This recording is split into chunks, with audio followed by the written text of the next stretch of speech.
Hello friend, आज हम भारतीय कला के इतिहास के बारे में जानने वाले हैं। ये मैंने फ्लिपकार्ट से मंगाई है और ये बुक में मंगाया है और आज के दौर के हिसाब से ये बुक बनाई गई है। वैसे इससे रिलेटेड बहुत सारे बुकें हैं, लेकिन बहुत मोटी बुकें हैं जो आज के स्टूडेंट नहीं पढ़ना चाहते। उन्हें इतना बोर्ड पहले ही से उनका दम घुट जाता है उनकी जब इतनी मोटी बुकें देखते हैं। तो लेखक ने बड़ी सोच समझ कर इसने इस बुक को बनाया है और इस बुक में आज सारा जो है इस किताब को पढ़ने वाले हैं, सारा टोटल इस पेज को देखने वाले हैं। इसमें क्या खास है, क्या इम्पोर्टेंट है और हम जो ललित कला फाइन आर्ट्स की तैयारी कर रहे हैं उनके लिए इनमें कौन कौन सी मुख्य बिंदु है जो इम्पोर्टेंट है। लास्ट में चर्चा करते हैं, हम आपको इसका PDF दे देंगे और आप इसको डाउनलोड कर सकते हैं और बारी बारी से हम इसमें जितनी भी महत्वपूर्ण चीजें हैं उनको बताते चलेंगे। तो बारी बारी से हम इस बुक की तरफ हम चलते हैं, देखते हैं इस बुक में क्या है। स्वागत है और देवेंद्र कुमार जी को बहुत बहुत धन्यवाद कि उन्होंने इस तरह की पुस्तक बनाई और इनको ढेर सारी शुभकामनाएं, ढेर सारी विशेष कि छात्राओं के लिए ऐसी बुक बनाते रहें और उनके लिए काफ़ी बेहतर है। अब विषय सूची में इसमें जो दिया गया है इसमें परिचय बताया गया है और ये चीज़ें आपको पढ़ने को मिलेगा इसके अंदर। इसे मैप के माध्यम से बताया गया कि चित्रकला अर्थात कलाएँ कहाँ कहाँ मिलेंगी और बहुत ही बेहतरीन तरीके से इस इकाई में आपको ये चीज़ें आपको पढ़ने की मिलेगी। सबसे पहला जो दिया है कला एक परिचय के बारे में बताया गया है, चाहे दृश्य कलाओं द्वारा है या जो भी ललित कलाएँ हैं उनके बारे में काफ़ी अच्छा बताया गया है जिसको आप पढ़ सकते हैं। इसमें आपको जो महत्वपूर्ण चीज़ें हैं जो जानने योग्य, जैसे है हो पोर्ट्रेट हो, रेखा चित्र हो और चाहे पर्सपेक्टिव हो और साथ ही साथ रंगों के बारे में आपको नॉलेज ज्ञात होगा और एक्सप्रेशन हो गया, विजुअलाइजेशंस हो गया, कंपोजिशंस जो है इम्पोर्टेंट है, जो स्केच के जो बॉडी का जो एक एक पार्ट्स होते हैं जो संक्षिप्त में उसमें बताया गया है उसके बारे में और कला के विभिन्न चीज़ों के बारे में इसमें एक पेड़ के माध्यम से दिखाया गया है। तो आप इसमें कर सकते हैं। कला के एवं संस्कृति दूसरे में दिखाया गया है कि इसके श्लोक में 6 विधाओं का बताया गया जिसमें रूप भेद और प्रमाण है, भाव है, लावण्य है, सादृश्य, वर्णिका भंग है, जिसमें आप देख सकते हैं ये दिखाया गया है, बहुत ही अच्छी है। अब अगला जो तीसरे वर्ग में दिया गया है, भारत में ललित कलाओं की विभिन्न रूपों को उदय एवं विकास के बारे में इसमें देखा गया है और साथ ही साथ नीचे प्रश्न दिए गए हैं और प्रागैतिहासिक शिला चित्र 25 ईसा पूर्व से लेकर 1500 ईसा पूर्व तक की जो प्रागैतिहासिक कला है। और मैं बताना चाहूँ विद्यार्थियों, ये बहुत ही इम्पोर्टेंट होता है, इससे जुड़े किसी भी एग्जाम में ज़रूर देता है। और इसमें आप देख सकते हैं चित्र के माध्यम से बताया है कि भारत में कहाँ कहाँ जो है आपको चीज़ें मिलेंगी, कौन सी चीज़ें हैं इम्पोर्टेंट है। तो ये चीज़ें इसमें आपको देखने का अवसर मिल रहा है। प्रागैतिहासिक शिला चित्र के बारे में इसमें दिखाया जा रहा है और साथ साथ लिखा हुआ है, आप देख सकते हैं जैसा कि इसमें दिख रहा है। अगले जो है आगे जो है पुराण काल, मध्यकाल, आरंभिक, ऐतिहासिक काल, मध्यकाल, मतलब इस तमाम तरह की जो कलाएँ हैं और ज़्यादातर अधिकतर जो शिकारी जो है शिकार करने की जो मान्यता थी उनकी जो है काफ़ी भिन्न थी और ताम्रकाल के बारे में जो है इसमें मिलेगा। तो बहुत सारी इम्पोर्टेंट चीज़ें इसमें हैं और ये संक्षिप्त जानकारी है लेकिन बहुत ही इम्पोर्टेंट है जो बहुत सारे एग्ज़ामों में जो है अलग अलग तरीके से पूछा जाता है। और इसमें आप देख सकते हैं जिसमें ये जादूगर का नृत्य है, भीमबेटका में है ये। प्रागैतिहासिक शिला चित्रों में ये आप चित्र देख सकते हैं, एक दहाड़ता हुआ जानवर है। तो इस तरह का चित्र बनाया जाता था। उसमें सिंधु घाटी की कला जो है पाकिस्तान में जो, तो वहाँ के मैप के माध्यम से दिखाया गया कि कहाँ कहाँ आपको जो है ये सब चीज़ें मिलती हैं। इसमें लोथर, रंगपुर, धावा, धोला गुजरात में और राखीगढ़, बनावली, तो ये तमाम तरह की चीज़ें इसमें आपको पढ़ने को मिलेंगी 5वें में। और साथ ही साथ इसमें आप देख सकते हैं विशाल स्नानागार का जो मोहनजोदड़ो का है वो दिया गया है और आपका हड़प्पा से प्राप्त आभूषण हैं जो उनके पहनावे हैं उनको ये दिखाया गया है। तो ये क्या इम्पोर्टेंट चीज़ है। और नगर योजना का इसमें दिखाया गया, कैसा ये नगर योजना दिखता है। तो ये चीज़ें आपको इसमें मिलती है। और ये जितने भी बिंदु हैं बहुत संक्षिप्त में और बहुत ही इम्पोर्टेंट बिंदु को आपको दिया जा रहा है। और ये मैं समझता हूँ कि ये वीडियो आप लोग के लिए बहुत खास होने वाला है और इनके बारे में आप जरूर जानिए। ये मूर्तियाँ बहुत ही लोकप्रिय हैं और आपको ये संग्रहालयों में देखने को मिलती हैं।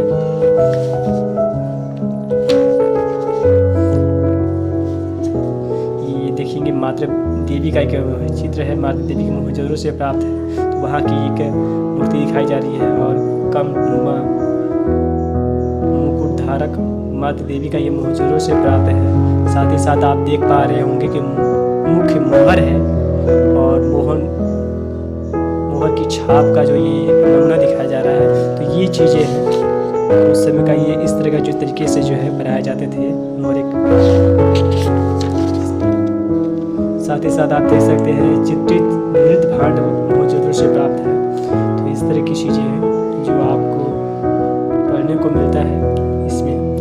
अगला जो दिया गया है बुद्धिस्ट, जैन तथा हिंदू कला के बारे में जानने को मिलता है। इसमें इकाई में दिया गया है मौर्य, शुंग और कुषाण गुप्त काल कला और जनता की गुफाओं के बारे में। अजंता बहुत ही महत्वपूर्ण बिंदु है के माध्यम से बाकी चीज़ दर्शाई गई है कि कहाँ कहाँ जो है ये चीज़ें हैं, चाहे अजंता है, एलोरा है, सांची स्तूप है। तो जो मूर्तियाँ हैं वहाँ पर ये इस मैप में आपको दर्शाया गया। साथ ही साथ आप देख रहे हैं मौर्य, शुंग, कुषाण तथा गुप्त काल से संबंधित ये मूर्ति दी गई है। बोधिसत्व गांधार शैली और ये बोधिसत्व मथुरा शैली का जो है कलाकृतियाँ दिखाई गई हैं जो एक इम्पोर्टेंट है। और आप देख सकते हैं इस काल में बनी मूर्तियों का अध्ययन जो बताया कि जिसमें राष्ट्रीय चिन्ह को दिखाया गया है जो भारत सरकार का है। सारनाथ में जो मिला है ये उत्तर प्रदेश में है। ये जो है आप देख रहे होंगे चौरी वाहक, ये छड़ी की मूर्ति है जो इम्पोर्टेंट है आप लोग के लिए। आगे हम देखते हैं इस बुक में जो है बोधिसत्व शीर्षक का ये आप मूर्ति देख पा रहे होंगे जो उसका सर है। कितनी बेहतरीन तरीके से इस मूर्ति को बनाया गया है। आप नीचे देख पा रहे हैं बैठे हुए जो है बुद्ध का ये मूर्ति है जो बहुत ही अद्भुत है। ऐसी मूर्तियाँ आपको भारत कला भवन में भी आपको मिलेंगी और बहुत ही, यदि बनारस में रहते हैं तो ऐसी कलाकृतियों से आप अवगत हो सकते हैं। और मथुरा ये जो मूर्ति है ये मथुरा शैली कुषाण काल का है जो ये मथुरा में उत्तर प्रदेश में ये प्राप्त हुआ है। कलाकार जो अज्ञात है ये संग्रह जो है ये आप देख पा रहे हैं बैठे हुए बुद्ध जो है गुप्त काल का है जो सबसे लोकप्रिय है बैठे हुए। ये सारनाथ उत्तर प्रदेश में ये प्राप्त हुआ है, देखने को मिलेगा भी वहीं पर। ये चीज़ें उनके बारे में विशेषताओं के महत्वपूर्ण विशेषताओं के बारे में बताया गया है जो इम्पोर्टेंट है। जैन तीर्थकर गुप्त काल का है ये जिसमें दिखाया गया रहा है।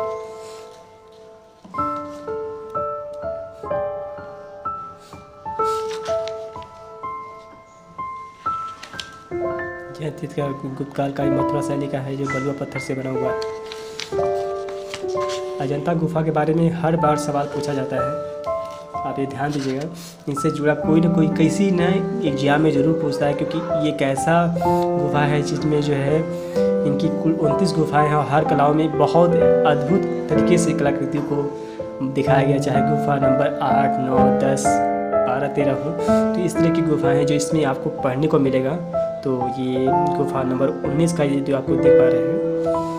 साथ ही साथ आपको ये चीज़ें इनकी विशेषताओं के बारे में और किन किन गुफा में कौन कौन सा चित्र है लोकप्रिय है, महत्वपूर्ण है, ये चीज़ें आपको मिलेंगी। तो ये आप देख पा रहे होंगे कि पद्मपाणि बोधिसत्व का गुफा नंबर 1 संख्या में ये पहला मिलता है इस तरह का जो कृति जो बहुत ही अद्भुत तरीके से निर्मित है। ये महाराष्ट्र में आपको पता होना चाहिए, महाराष्ट्र का है ये 5वीं सदी की है और ये टेम्परा तकनीक का है इस्तेमाल हुआ है। ये मारा विजय अजंता गुफा 26 नंबर में ये इस तरह की जो है मूर्ति मिलती है, जो बहुत ही बेहतरीन तरीके से जो है निर्मित है। और ये भारतीय पुरातत्व सर्वेक्षण विभाग द्वारा जो है इसको ये काल जो बताया जाता है 5वीं सदी की है, ये महाराष्ट्र में है। और इस तरह की इसकी विशेषताएं बताएंगे कि में क्या क्या चीज़ें जो है प्रदर्शित की गई है।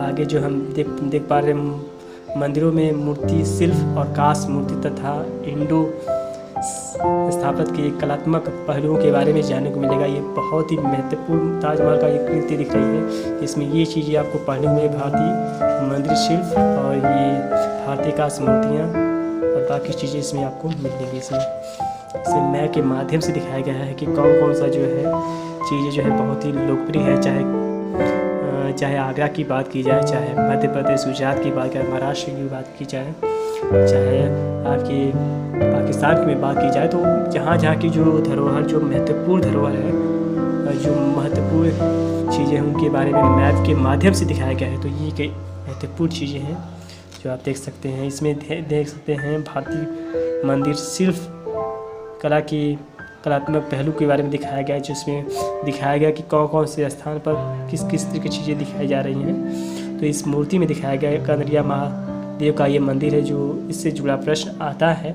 जिसको आपको अवश्य ध्यान देना चाहिए। आगे की तरफ देखते हैं, इसकी जो है मैपिंग की गई है, शिखर और मंडप और गोपुरम, तो इस तरह की चीज़ें आपको मिलेंगी। और इसकी मूर्ति शास्त्र के बारे में देखा कि इसको पॉज करके आप रीड कर सकते हैं।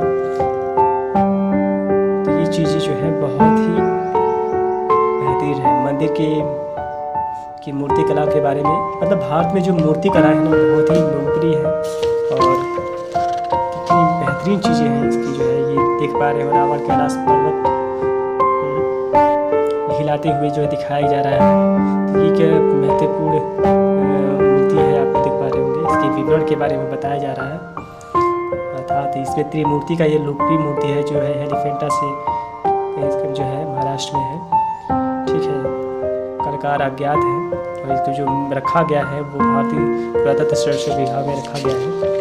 और ये त्रिमूर्ति आप एक बार मूर्ति देख रहे हो, लक्ष्मी नारायण कंदरिया महादेव का ये जो मूर्ति है कितनी अद्भुत और कितनी सुंदर तरीके से बनाई गई है। इनके हाथ जो है नष्ट हो चुके हैं, लेकिन इनको संभाल कर रखना बहुत इम्पोर्टेंट हो जाता है।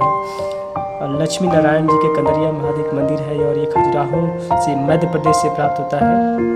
इनका नाम जो है लक्ष्मी नारायण कंदरिया महादेव मंदिर है और ये 10वीं सदी का है और ये रखा गया है जो राष्ट्रीय संग्रहालय नई दिल्ली में रखा गया है। इनके विवरण के बारे में दिया गया है।